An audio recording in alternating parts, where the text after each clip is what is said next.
नमस्कार। हम लोग एक्यूप्रेशर शोध प्रशिक्षण एवं उपचार संस्थान प्रयागराज से संबद्ध है। हम लोग समवायी फाउंडेशन के नाम से एक संस्था चलाते हैं। ये ट्रस्ट है। संस्था का उद्देश्य ये है कि जो एक्यूप्रेशर शोध प्रशिक्षण उपचार संस्थान के सिद्धांत हैं, वो चाहे वो चिकित्सा शिक्षा के संबंध में हो, चाहे शिक्षा के संबंध में हो, उनका व्यापक प्रचार प्रसार हो। हम एक्यूप्रेशर शोध प्रशिक्षण उपचार संस्थान प्रयागराज, जिसे एस्पस कहा जा रहा है, उसके 3 मनीषियों के ऋणी हैं। वे हैं ब्रह्मलीन MP खेमका सर, वर्तमान अध्यक्ष श्री JP अग्रवाल सर, और अपेक्स बॉडी के chairman Shri SS Saraf sir. इनके अलावा हमने अन्य गुरुओं से भी जो शिक्षाएं ग्रहण किया है, उसका हम कोशिश करते हैं कि अंश मात्र अपने लोगों के बीच में प्रसारित करें, ताकि इनके माध्यम से वो जन जागरण अभियान का हिस्सा बने। तो हम लोग जब ये एक्यूप्रेशर शोध प्रशिक्षण उपचार संस्थान 1995 में शुरू की गई थी, तो जो एक्यूपंक्चर सिद्धांत, जो चीनी सिद्धांत है, जो चीनी दार्शनिकों का एक TCM के रूप में ट्रेडिशनल चाइनीज मेडिसिन कहलाता है, उसका सिद्धांत था। उसके आधार पर प्रयागराज में एक चिकित्सा शिक्षा की शुरुआत की गई। लेकिन जो उनके साहित्य था, वो साहित्य उसको कहा गया था yellow emperor, classics of Chinese medicine. इसके रचयिता थे, जो रचने वाले थे, हुआंग डी नेजिंग नामक सम्राट थे, जो येलो एम्परर के नाम से जाने जाते थे। तो ये MP खेमका सर ने इन सब किताबों को, जो चीनी दार्शनिक थे, उनकी किताबों को एकत्र किया, और एकत्र करने के बाद उन्होंने इनके आधार पर अपनी भाषा में, जिसको सरल भाषा में बनाकर एक किताबों की एक लिस्ट, एक सूची बनाई। और ये एक समझ लीजिए सीरीज में 24 सीरीज में ट्रीटाइज का हुआ, ट्रीटाइज 1 से लेकर ट्रीटाइज 24, और इसको अपनी सरल भाषा में हम लोगों के हितार्थ उन्होंने ये प्रस्तुत किया। तो इन किताबों में इतना ज्ञान छिपा हुआ है TCM का, जिसको हम लोग ये समझ नहीं पाते कि हम लोग किस चिकित्सा के संबंध में क्या चीज पढ़ें। तो उसको बताने के पर्पज ये हम लोगों का उद्देश्य ये है कि उन किताबों में क्या ज्ञान है, क्या थ्योरीज हैं, उनके बारे में कुछ नहीं, कम से कम किताबों के बारे में बता दिया जाए कि यह इस किताब में ये है। तो उससे हम लोग, जो हमारे शिक्षार्थी हैं, जो हमारे विद्यार्थी हैं, जो हम लोग हैं, जो हम लोग आगे चल के इस विधा को आगे बढ़ाना चाहते हैं, उनको ये समझ में आ जाए कि हम किस किताब को पढ़ने से क्या ज्ञान प्राप्त कर सकते हैं। तो ट्रीटाइज 1 जिसमें है, इसमें कुल 32 चैप्टर है। तो शुरुआत तो जैसे आप समझ सकते हैं कि ये पहले TCM में एक्यूपंक्चर विधा थी, धीरे धीरे करके कालांतर में ये एक्यूप्रेशर के रूप में कन्वर्ट हुआ।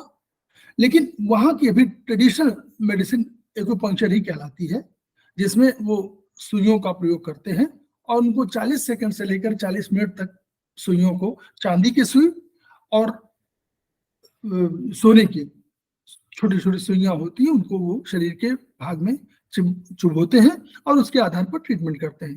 तो ये माना जाता है कि चांदी की छड़, चांदी की जो निडिल है, वो ऊर्जा को कम करती है, और सोने की जो है वो ऊर्जा को अधिक बढ़ा देती है। तो इस ऊर्जा के ट्रांसफर के सिद्धांत के आधार पर ये काम करते हैं।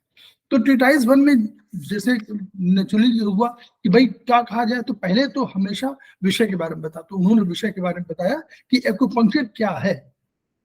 फिर जो हम उनका ट्रेडिशनल चाइनीज सिद्धांत था कि 5 एलिमेंट, तो 5 एलिमेंट क्या है, तो 5 एलिमेंट उनका कास्ट है, वो पहले कास्ट है, फिर अग्नि है, फिर पृथ्वी है, फिर मेटल है और उसके बाद जल है।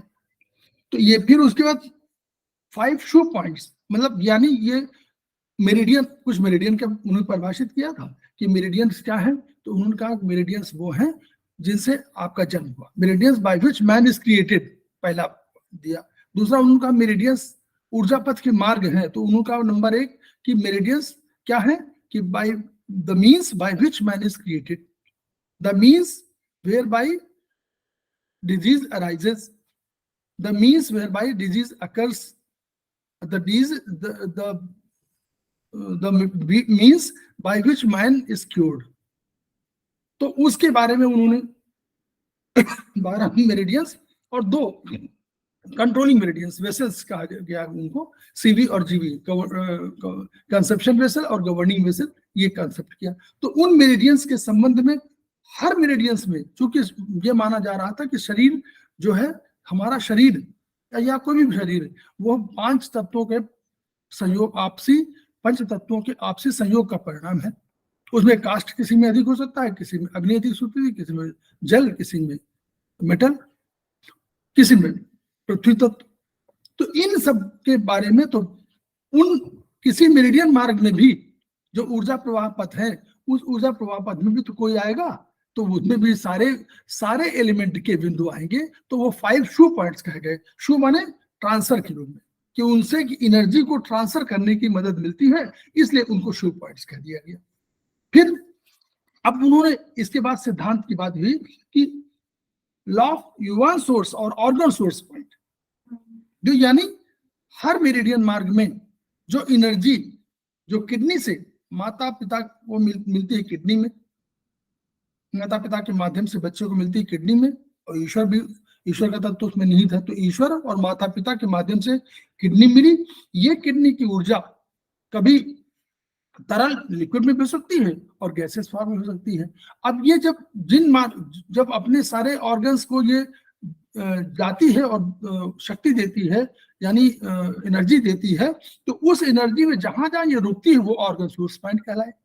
यानी उन ऑर्गन सोर्स पॉइंट पे माना गया कि एक इन्वर्टर टाइप का एक चीज रखी हुई है, जो जब स्टोर हो जाती है और जब आवश्यक होता है तो उस ऑर्गन में वो बैटरी चार्ज होकर के फिर दोबारा वो ट्रांसफर कर देती है उस ऑर्गन को। तो उनको युवान सोर्स पॉइंट या ऑर्गन सोर्स पॉइंट कहा गया है।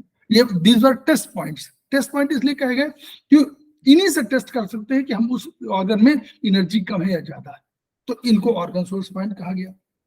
फिर उन्होंने कहा कि लॉ ऑफ डिस्टल पॉइंट कहा गया कि यही नहीं कि केवल यही कंट्रोल करते हैं, बल्कि इसके अलावा बहुत सी चीजें ऐसी हैं, बहुत से ऐसे पॉइंट्स हैं जो शरीर के उस भाग में नहीं है, उन मेरिडियन मार्ग में नहीं है, बल्कि उन मेरिडियन मार्ग के अलावा भी हैं जो उस मेरिडियन की बीमारी को प्रभावित करते हैं, उनको डिस्टल पॉइंट कह दिया गया। तो ये लॉ ऑफ डिस्टल पॉइंट आ गया। फिर उनका लॉ ऑफ 8 इन्फ्लुएंशियल पॉइंट्स और स्पेशल मीटिंग पॉइंट्स, उनका शरीर में देखा, ये रिसर्च की बात थी, रिसर्च में देखा उन्होंने, दार्शनिक विचार था लेकिन कई अनुभव शामिल था उसमें। तो स्पेशल 8 ऐसे पॉइंट्स उन्होंने 8 ऐसे पॉइंट्स निर्धारित किए उन्होंने शरीर में, जो इन्फ्लुएंशियल पॉइंट्स कहे गए, जो बड़े प्रभाव करते हैं।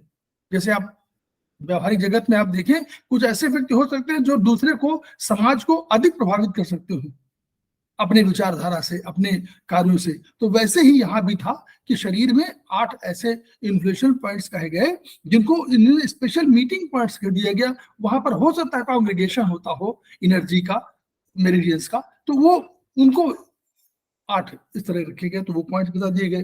फिर लॉ ऑफ जी क्लब पॉइंट और एक्यूमुलेटिंग पॉइंट्स कहा गया। अब एक इस चैप्टर में उन्होंने कहा कि भाई ऐसे जो है, जब एनर्जी ऐसे समय में हो सकती है जहां की एनर्जी कहीं रुक जाती हो और स्टोर हो जाती हो। अब स्टोर्ड एनर्जी बड़े जलाशय की भांति है, सागर की भांति, जलाशय की भांति है, और जलाशय की भांति है। जब कभी एनर्जी की आवश्यकता होती है, तो इससे निकाल करके एनर्जी को आप बाहर ट्रांसफर कर सकते हैं। तो वो पॉइंट आया। फिर law of Leo connective point, passage point कहे गए। अब मान लीजिए किसी एक मेरिडियन के, चूंकि इन और यांग का कंसेप्ट था, तो इन और यांग के कंसेप्ट में दो कंसेप्ट थे कि इन एनर्जी जो है, जो स्ट्रक्चरल एनर्जी वो इन एनर्जी है, और जो फंक्शनल एनर्जी है वो यांग एनर्जी है। तो आप किस उसके आधार पर, इन और यांग के आधार पर हर ऑर्गन को पंच तत्वों के आधार पर इन और यांग भागों में बांट दिया गया। तो कुछ इन ऑर्गन हुए और कुछ यांग ऑर्गन हुए, लेकिन एक तत्व के दो ऑर्गन हुए, एक हुआ इन और एक यांग। तो उनके आधार पर बांटा गया कि भाई इन ऑर्गन है और यांग ऑर्गन है। तो मान लीजिए इन और यांग ऑर्गन में कहीं किसी में एनर्जी कम हो जाता हो तो वो एक दूसरे को ट्रांसफर कर सकते हैं। तो इसलिए वो पैसेज पॉइंट का कंसेप्ट आया। तो ये लॉ उनका हुआ लॉ ऑफ लियो कनेक्टिंग और पैसेज पॉइंट। फिर लॉ ऑफ एलार्म पॉइंट्स कहा गया। उन्होंने ये देखा कि व्यवहार में कि शरीर में कहीं बीमारी है किसी ऑर्गन में, लेकिन बाहरी मैनिफेस्टेशन, बाहर प्रकटीकरण तो होगा, तो वो प्रकटीकरण जो दबाने से दर्द हो रहा है, तो इन सब के बारे में माना उन्होंने कि अलार्म है, ये आपको अलार्म करते हैं, या आपको संकेत देते हैं कि बीमारी आ रही है, तो आप उसकी सुरक्षा करना शुरू कर दीजिए, अपनी सुरक्षा। तो अलार्म पॉइंट्स हुआ। इन्हीं में बैक शू और फ्रंट शू हुए, यानी शरीर के इन भाग में भी पॉइंट्स पाए गए और शरीर के यांग भाग में भी पॉइंट्स पाए गए। फिर लॉ ऑफ हॉररी पॉइंट कहा गया। अब हॉररी का अर्थ यह था कि जो ऑर्गन है वो उस ऑर्गन का अपना एक तत्व भी तो है, तो उस तत्व का जो बिंदु है, पांच जो मेरिडियन मार्ग में जो 5 बिंदु है, तो जो उसका अपना तत्व है, उसका जो पॉइंट है वो हॉररी पॉइंट हो गया। फिर law of first and last point. अब ये कहा हुआ कि मान लीजिए एक ही मेरिडियन, इन मेरिडियन है या यांग मेरिडियन केवल, एक ही मेरिडियन मार्ग में किसी ऑर्गन के एक मेरिडियन है और उसके उसी ऑर्गन में एक स्थान पर एनर्जी अधिक है और दूसरे स्थान पर कम है। तो इसके लिए क्या हुआ, तो उन्होंने एक सिद्धांत बनाया कि law of first and last point, अगर फर्स्ट पॉइंट पर एनर्जी अधिक है तो लास्ट पॉइंट पर एनर्जी कम होगी, तो लास्ट पॉइंट पर आप ट्रीट कर देंगे तो वो एनर्जी का फ्लो हो जाएगा। उसी तरह ये केवल फर्स्ट और लास्ट के लिए है, बीच के लिए नहीं है। तो अगर पहले में कम है तो आप दूसरे में लास्ट में ट्रीटमेंट कर देंगे तो फर्स्ट वाला ठीक हो जाएगा, और फर्स्ट वाले में कम है या लास्ट वाले में अधिक है तो दोनों में कहीं ट्रीटमेंट करेंगे तो दूसरे पर अपने आप बैलेंस हो जाएगी। इसके अलावा उन्होंने लॉ ऑफ ट्रीटिंग 6 चैनल, उन्होंने 6 चैनल धुरियां का कंसेप्ट दिया कि एक 6 चैनल की धुरियां हैं और बीमारी कि इन अवस्थाओं में किन किन चैनल में बीमारी पहले किस चैनल में जाएगी फिर किस चैनल में जाएगी, और इस तरह करते हुए उन्होंने 3 ऑर्गन्स के 4 चैनल्स बना दिए। तो उन चैनल्स में उन्होंने कहा कि इस तरह करके 3 ऑर्गन्स में या 2 3 ऑर्गन के बीच जो चैनल है और उस चैनल में ऐसे ऐसे ट्रांसफर होती है एनर्जी, फिर अगली बार ये चरण है, फिर तीसरा चरण, इस तरह चैनल दुनिया उन्होंने वो कंसेप्ट दे दिया।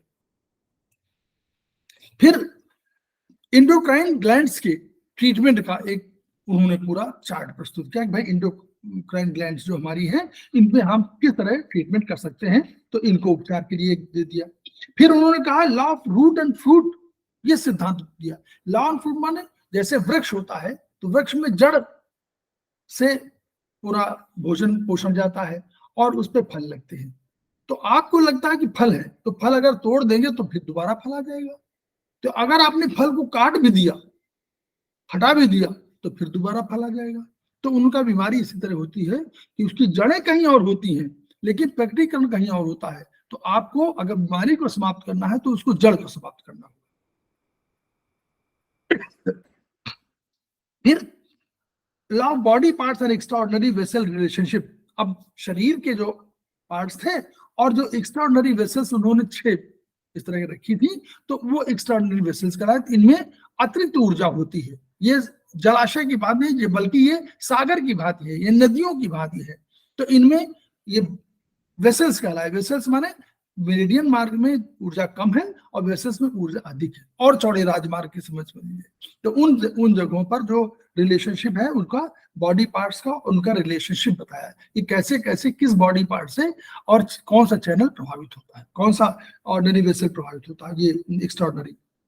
फिर आयुर्वेदिक एक्यूपंक्चर के जो वात दोष, पित्त दोष और कफ दोष हैं, उनके आधार पर कैसे ट्रीटमेंट करना है, इसका भी बताया। फिर उन्होंने कहा कि शरीर के जो बाउल से निष्कासन है उनको नियमित करने का कोई नियम कोई बनाया, और उस नियम के आधार पर कैसे आप चिकित्सा करेंगे ये भी बता दिया। फिर बीमारी का स्थान देख करके और कैसे साधारण रोगों का उपचार करना, इसका भी सिस्टम बता दिया इसी किताब में। फिर उन्होंने कहा कि अगर आप ऊर्जा, रक्त और बॉडी फ्लूइड्स तीनों के आधार पर, तो तीनों का तो ट्रांसफर होता है, या तो ऊर्जा या ऊर्जा का तरल रूप, और या आप रक्त भी हम लोग मानते हैं वो भी ऊर्जा का वो है। तो इन सबके बैलेंसिंग करने के लिए क्या हम कोई ट्रीटमेंट उपचार कर सकते हैं, उसकी योजना बना दिया। फिर उन्होंने कहा कि treat the Windows of the sky in acute emergency like conditions. अब विंडोज ऑफ द स्काई मतलब उन्होंने कुछ शरीर के भाग तय कर दिए कि इन शरीर के भागों में जो विंडोज ऑफ स्काई है, इनके आधार पर कैसे इमरजेंसी लाइक कंडीशंस को आप तय करेंगे और जो बीमारी का इलाज कैसे करेंगे। फिर स्पेशल मीटिंग पॉइंट्स बताए कि ये स्पेशल मीटिंग पॉइंट्स हैं, और इन मीटिंग पॉइंट्स का ये है कि इनमें इन तरह की एनर्जी मिलती है या इन मेरिडियंस का मिलन होता है, और इसलिए इनकी इफेक्टिवनेस दूसरे की तुलना में अधिक है, ये बताने की कोशिश किया। इस टीसीएम की विशेषता रही कि प्रेत बाधा का भी इसमें उपचार की बात कही गई। रोग का समय देखकर उपचार का नियम बना दिया गया कि अगर रोग का समय यह है तो आपको ऐसे उपचार करना है। फिर जी क्लब पॉइंट और 8 इन्फ्लुएंशियल पॉइंट्स के कॉम्बिनेशन पे ट्रीटमेंट करने की बात कही गई कि अगर क्योंकि ऊर्जा को आपको एक जगह से निकालना है और क्या करना है, जी क्लब पॉइंट्स को निकालना, और 8 इन्फ्लुएंशियल पॉइंट्स का प्रयोग, दोनों के कॉम्बिनेशन से आप बहुत बीमारियों का निदान कर सकते हैं। कौन से? जो एक्यूट हो, एक्यूट माने तत्काल वाली बीमारी, और जो क्रॉनिक हो यानी पुरानी बीमारी। फिर उन्होंने एक कॉम्बिनेशन बनाया कि ल्यूरो कनेक्टिंग पॉइंट और युवान सोर्स पॉइंट, मतलब जो ऑर्गन सोर्स पॉइंट हो और पैसेज पॉइंट हो, उन दोनों के कॉम्बिनेशन से क्या हम और बेटर ट्रीटमेंट कर सकते हैं, दो कॉम्बिनेशन के रूप में। अब इन्होंने ट्रीटमेंट का एक सिस्टम बना दिया कि भाई कैसे हम लोग जो है चाइनीज एक्यूपंक्चर में ट्रीटमेंट करेंगे, किन किन डिफिशियंसी का, इनकी डिफिशियंसी होगी, यांग की डिफिशियंसी होगी, किसी स्प्लिन की डिफिशियंसी होगी, हार्ट की डिफिशियंसी, जो भी डिफिशियंसी होगी उन पर हम लोग कैसे कैसे रिसर्च करेंगे, फिर कैसे कैसे शोध करेंगे और कैसे कैसे हम लोग उसका चिकित्सा करेंगे। फिर रुकावट के संबंध में बताया कि भाई स्टेसिस माने अगर कोई रुकावट है, रक्त की रुकावट है, और अगर स्टेग्नेशन है एनर्जी का, तो उसको कैसे रोकेंगे। फिर अगर विंड स्ट्रोक है तो कैसे उसको हटाएंगे, विंड स्ट्रोक अगर है तो उसका ट्रीटमेंट कैसे करेंगे, उसकी बात भी कही।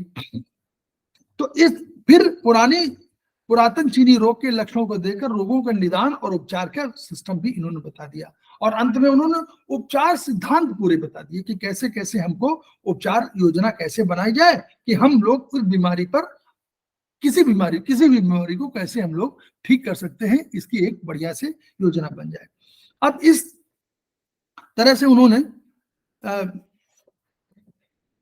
पंचतत्व की बैलेंसिंग, इन सबको कहा गया, और उपचार योजना के बाद जो है फिर इसी किताब में इन्होंने 5 एलिमेंट चार्ट दे दिया। देखिए 5 एलिमेंट चार्ट बहुत इंपॉर्टेंट, उसमें एनर्जी, रंग, उसके इमोशंस, उसके सारे डेवलपमेंट शरीर के जो भी हो सकते हैं, वो कहाँ खुलता है, मतलब उनकी ऑर्गन से रिलेटेड है, इन सब का डिस्क्रिप्शन उसमें है, और उस चार्ट को भी इसमें जगह दी गई है।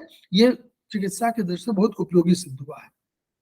फिर मेरिडियन के मार्ग क्या है, उनकी लोकेशन क्या है, उनके पॉइंट्स क्या है, सभी उसमें इस किताब में पूरे बता दिए गए कि कैसे मेरिडियन का मार्ग है, इकाई क्या है, कौन इकाई है, तो उस इकाई को कैसे कैसे चित्र में बना करके पूरा उसको दे दिया गया।